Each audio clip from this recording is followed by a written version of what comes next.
aina ya uchawi wa terafu.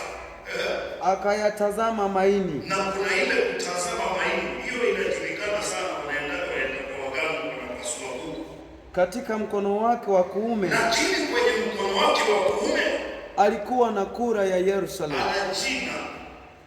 Kwa hiyo watu wanakwenda kuhauna. Sasa tunapokuambia kazana na Mungu ni kwa ajili yako, ndio kunufaika na mamoja na maombi wewe.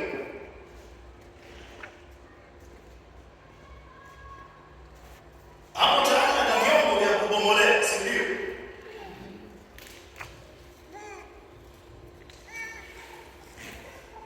Lazima uondoe uvivu. Ondoa uvivu katika kumtafuta Mungu. Ondoa uvivu. Kama hautanielewa, utanielewa baadaye. Wewe shida uchawi.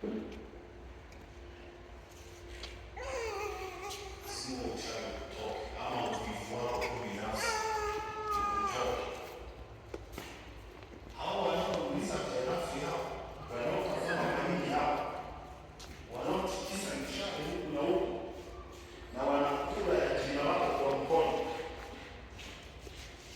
wakikupata utatoa mbio.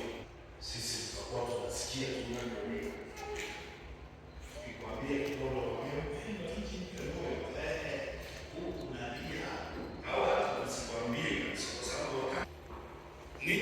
ni majira ya kusanya nguvu. Kama wale jamaa, ni wakati wa mavuno ambapo sasa mtu anaweza kukusanya chakula, kwa sababu mbele huwezi kujua mvua itanyesha au haitanyesha. Sasa tunaweza kama unaona ibada zenye usihilisho, lakini huwezi kujua kwamba